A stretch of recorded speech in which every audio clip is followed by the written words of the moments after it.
David Hertel in for Aaron. Shocking news today. Just for Laughs filed for protection from creditors. The Just for Laughs festival this summer is canceled.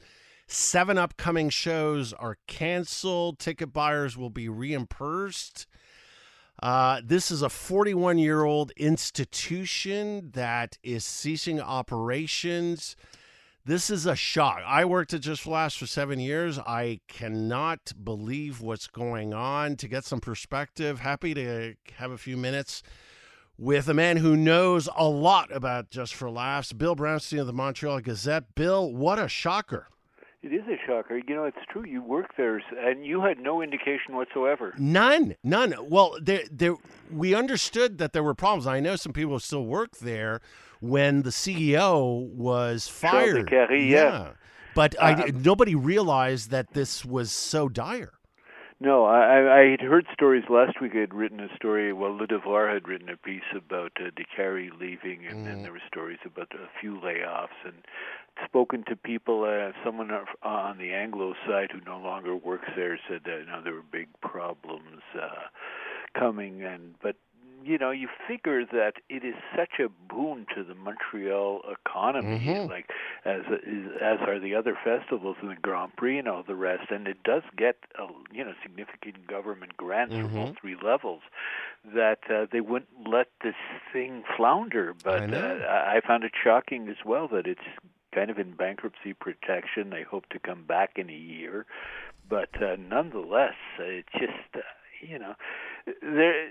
A lot of people have mentioned, I have a piece that's out on the website right now, the Gazette website, it's going to be in the paper tomorrow, that, maybe it just got too big to handle and they didn't have the money to do so. There was also huge competition coming.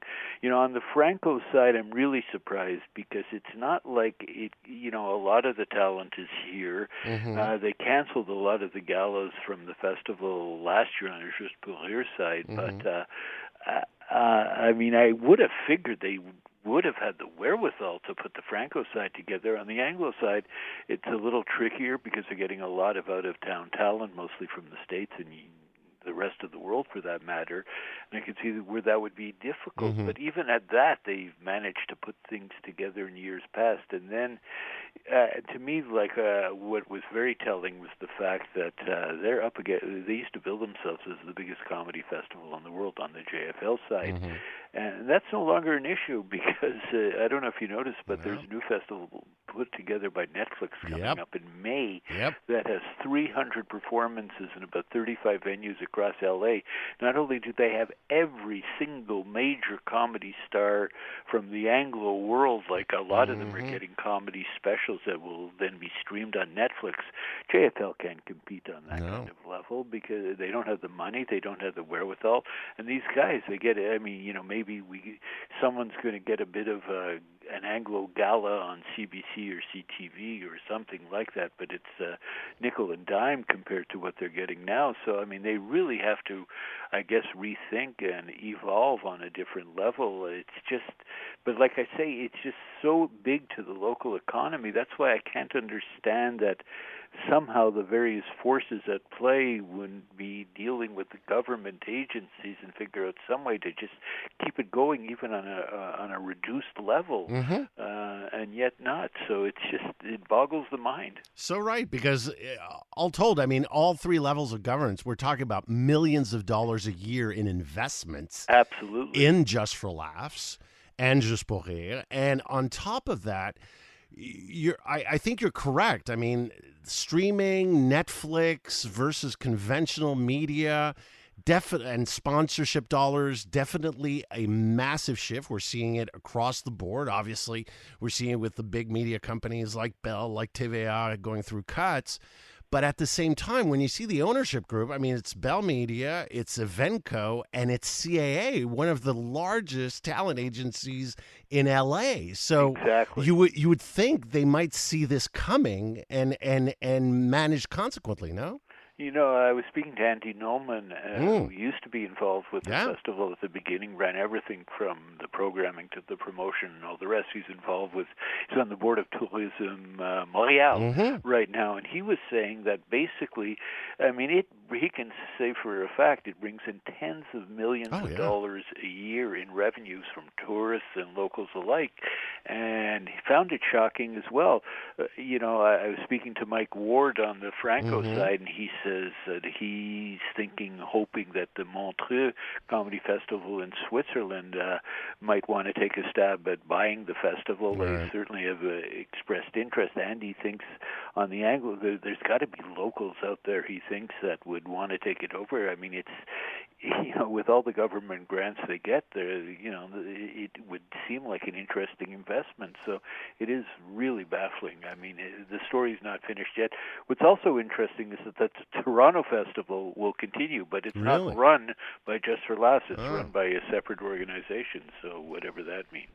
So what do you think will happen this summer? Is it really done? I mean, are we going to have a hole for like 3-4 weeks in the middle of July? I think so, sadly, Dave. We're going to have to hang out more at movies or something. I don't know. I mean, we're going to have to make ourselves laugh. Well, I mean, it really is. So, look, I've been covering this festival from the beginning. I know. Mid-'80s, and it's like for 2-3 weeks, it was such a significant, important part of our lives. And let's not forget, this city, I mean, yes, we can use the jazz and the cars and all the rest. We really need the laughs, David. We do. We really need the laughs. No, and you know better than anybody how key this festival was to breaking out international talent. Absolutely.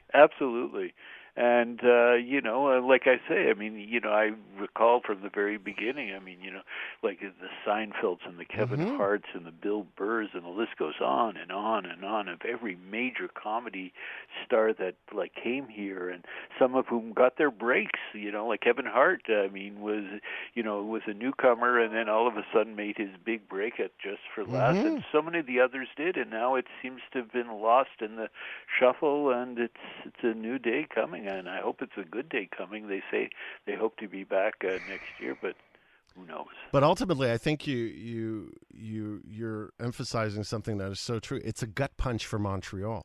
Absolute gut punch for the city, absolutely. And I mean, I'm just stunned and amazed that nobody stepped in on the various levels of government to try to do something on that level to make it happen once again. I didn't think that this would happen.